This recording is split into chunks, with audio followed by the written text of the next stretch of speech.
بسم اللہ الرحمن الرحیم۔ گزشتہ دنوں پھالیا میں ایک افسوسناک واقعہ ہوا۔ ایک امام مسجد جو کہ فجر کی نماز کی ادائیگی کے لیے اٹھے اور مسجد میں جماعت کی غرض سے تشریف لے گئے، ان کی عدم موجودگی میں ان کے گھر کی چھت گر گئی اور ان کی اولاد، ان کی اہلیہ، 3 بیٹے، 1 بیٹی اور اہلیہ محترمہ، یہ سب کے سب چھت کے نیچے آ کے شہید ہو گئے۔ یہ واقعہ پورے علاقے میں اور پورے پاکستان میں آگ کی طرح پھیل گیا۔ ایک ہی گھر سے جب 5 جنازے اٹھے تو ہر آنکھ اشک بار تھی، ہر دل رو رہا تھا کہ امام مسجد جو ہیں ان کی تو پوری دنیا ہی اجڑ گئی۔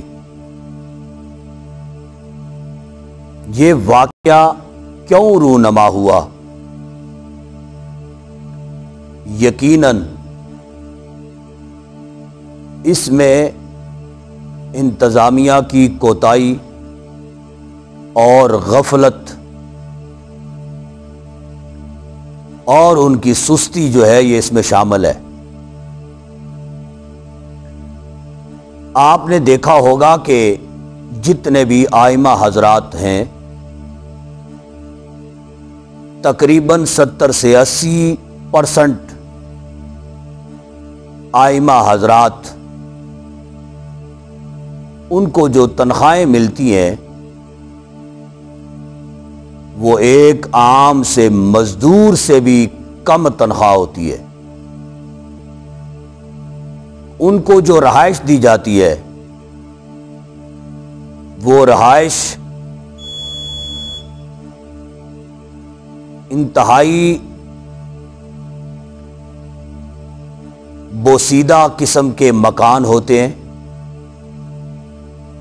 اور بہت ہی کمزور پوزیشن ان کی ہوتی ہے، اور یقین مانیں کہ ایسے مکان ہوتے ہیں کہ جن کو دیکھ کے محسوس ہوتا ہے کہ یہ کسی انسانوں کے رہنے کی جگہ نہیں ہے، بلکہ یوں لگتا ہے کہ یہ جانوروں کے مکان ہے۔ یہ حالت جب ہوتی ہے تو اس طرح کے واقعات رونما ہوتے ہیں۔ مسجد کی انتظامیہ کے لوگ وہ خود تو بڑے بڑے مکانات، بڑی بڑی کوٹھیوں اور محلات میں رہائش پذیر ہوتے ہیں، مسجدیں بھی بڑی خوبصورت بنوا لیتے ہیں، بڑی بڑی کشیدہ کاری اور ٹائلز وغیرہ لگوا لیتے ہیں، بڑی بڑی مساجد بنوا لیتے ہیں، لیکن اسی مسجد کو جس نے آباد کرنا ہے، اسی مسجد میں جس نے آپ کو نمازیں پڑھانی ہے، اسی مسجد میں جس نے قال اللہ اور قال رسول کی صدا بلند کرنی ہے، اسی مسجد میں جس نے آپ کو دین سکھانا ہے، دینی تعلیم آپ کو دینی ہے، اس مسجد کے امام کے ساتھ آپ کا برتاؤ یہ ہوتا ہے کہ اس مسجد کے امام کو آپ یا تو یوں کہہ کے تنخواہ دیتے ہیں کہ مسجد میں فیملی رہائش کا تو بندوبست ہی نہیں ہے، یا اگر رہائش آپ دیتے ہیں تو ایک کمرے پر مشتمل رہائش ہوتی ہے، ساتھ ہی واش روم ہوتا ہے، اس کے ساتھ ہی اٹیچ جو ہے وہ کچن ہوتا ہے، ایک چھوٹا سا سین ہوتا ہے. بس یہ امام صاحب کی رہائش ہے جی. یہ حاشا وکلا سب جگہ پہ ایسا نہیں ہے. مجھے اچھے طریقے سے یاد ہے کہ آزاد کشمیر میں ایک مقام پہ گیا، وہاں پہ انہوں نے امام صاحب کے لیے جس رہائش کا بندوبست کیا ہوا تھا وہ دیکھ کے تو دل خوشی سے کھلکھلا گیا. اس قدر عظیم اور اعلیٰ ترین رہائش امام صاحب کے لیے کہ یقین مانے کہ جیسے کوٹھی ہوتی ہے، عالی شان رہائش ہوتی ہے، اس طرح کی رہائش کا انہوں نے اہتمام کیا ہوا ہے. اور بقول ان کے کہتے ہیں کہ جس انسان نے ہمیں نمازیں پڑھانی ہے اس انسان کے لیے ہم اعلیٰ ترین رہائش کا اہتمام نہیں کر سکتے تو کیا مقصد ہے یہ مسجد بنانے کا اور پھر امام اس میں رکھنے کا. تو یہ بات دیکھ کے تو مزہ آ گیا. ہمارے پنجاب کے جو پسماندہ علاقے ہیں وہاں پہ تو حالت زار ہی بہت شرمناک قسم کی حالت زار ہے کہ وہاں پہ آئمہ حضرات جو ہیں یقین مانے کہ ان کے لیے انہوں نے تنخواہ رکھی ہی نہیں ہے، کوئی مقرر ہی نہیں کی ہے کہ امام جو ہوتا ہے اس کا وہ کوئی لینڈ لارڈ قسم کا تو ہوتا نہیں ہے. امام کے کوئی اپنے کوئی روزگار اس کے علاوہ تو ہے نہیں ہے. ان کے لیے کوئی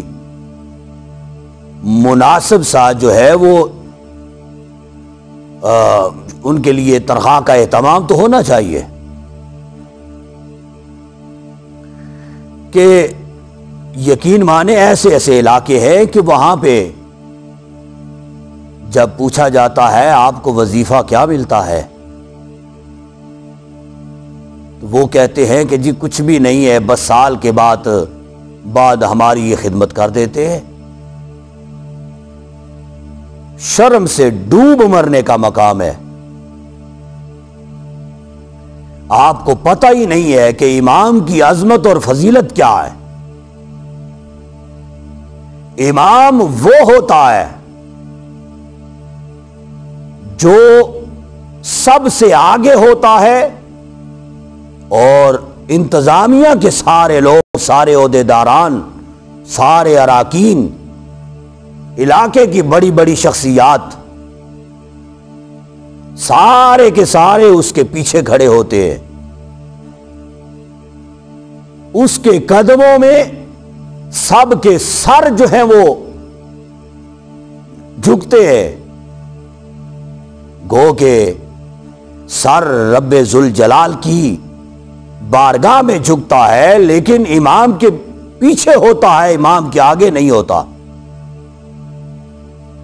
کوئی بڑے سے بڑا چودھری، راجہ، مہاراجہ کوئی بھی ہو، امام کے مقابل بھی کھڑا نہیں ہو سکتا، امام کے آگے بھی کھڑا نہیں ہو سکتا.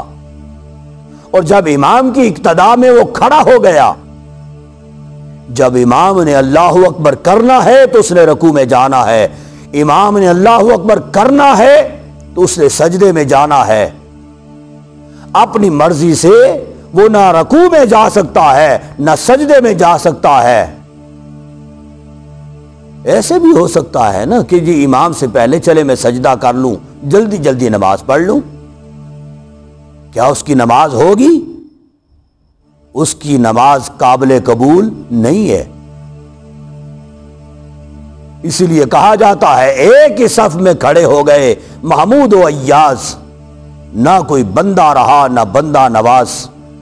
جب امام کے پیچھے ایک صف میں کھڑے ہو گئے، اب یہ نہیں دیکھا جائے گا کہ کوئی صدر صاحب ہے، کوئی چیئرمین ہے، کوئی جنرل سیکرٹری ہے کمیٹی کے، کچھ بھی ہیں، وہ سارے کے سارے امام کے پیچھے ہے۔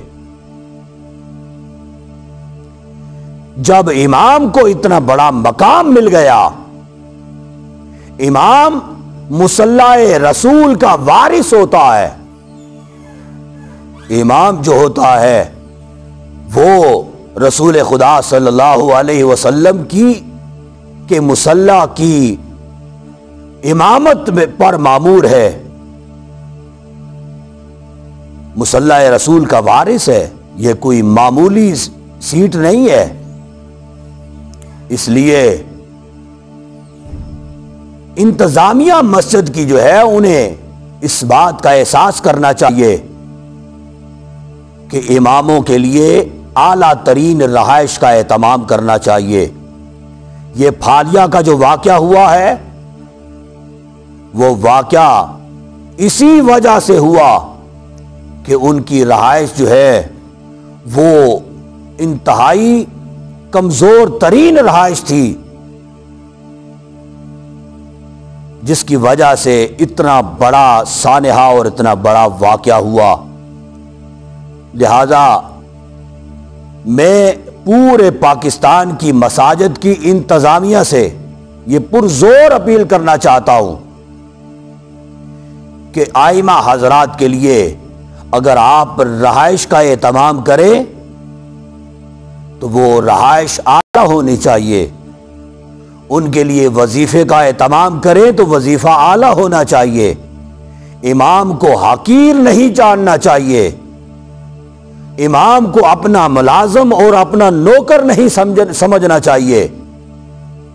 کیوں؟ اس لیے کہ امام راہبر ہوتا ہے اور رہنما ہوتا ہے، وہ کسی کا ملازم اور کسی کا نوکر نہیں ہے۔